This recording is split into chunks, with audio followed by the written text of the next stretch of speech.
Hi, and welcome to another Curiosity of South Australia. Not so much a curiosity, more of a mental psychiatric hospital. The building you're looking at now is called the Elms. It ceased to operate round about the late 70s, early 80s. As you can see, the building is now going to rack and ruin. SA Film are doing some work around the grounds of Glenside, and some of the buildings are heritage listed, including this one, which means that it will remain, however.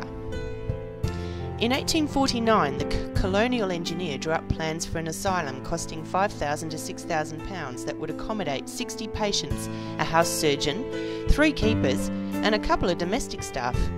Tenders were called in 1850 and the new Adelaide Lunatic Asylum was opened in March 1852. It was built on the parklands at the eastern end of North Terrace, on ground overlooking the Botanic Garden. The new asylum provided far better facilities for the insane, but less than 2 years after its opening, it proved to be too small.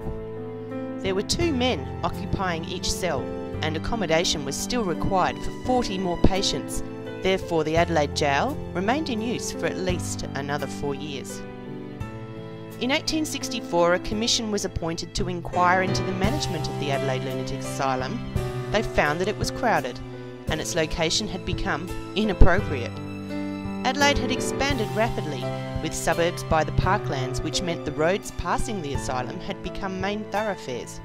The Commission recommended the construction of a new purpose-built asylum for 700 patients based on the best European and American practices.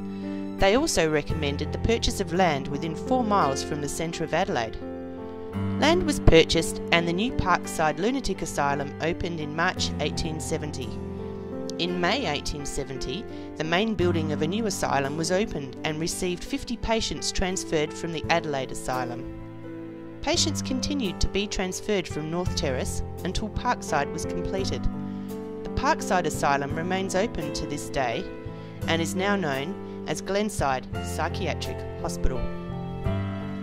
On the site of the Glenside grounds, there are many heritage buildings, including the old administration building and this building which you're looking at now, called the Elms.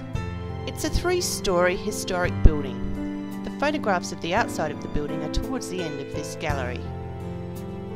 I can only imagine the hell of being a patient here.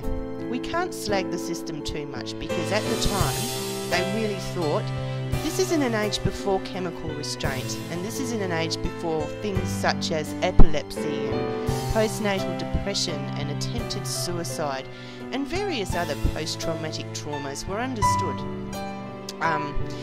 The migrant population of Australia suffered after World War I, and many women who lost their children and suffered postnatal depression could end up sleeping in this bed in a place like this. This is an age of electrode current therapy. This is an age of straitjackets. This is an age of insulin shock therapy. This is an age of straitjackets. It's an age before chemical restraint. You did not want to be mentally ill at this time. None of us are mentally ill by choice. And even criminally insane, if you had some kind of psychotic episode, in these days it was not understood and your treatment was far from appropriate.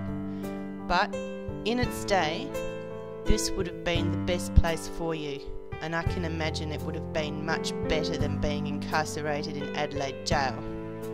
At least you had a bed, at least you had food, and at least there was some kind of medical staff looking after you. This is one of the wards. It would have slept 6 people. If you weren't bad enough to be placed in one of the smaller cells for 20 hours a day, you could have been in the ward, but potentially still strapped into your bed. The whole place is like a jail. As you can see in this next photograph, even the entrance to the building is caged. So once you are admitted here, there's no escape. A justice for detention secured your place, and you had to prove you were well to be released. The outside of the building is beautiful. The brickwork is heritage listed, the residual energy of the traumas within remains to this day. Enjoy the view, and let's hope that things have progressed. I'm sure they have. However, the ghosts of the past remain. Thanks for watching.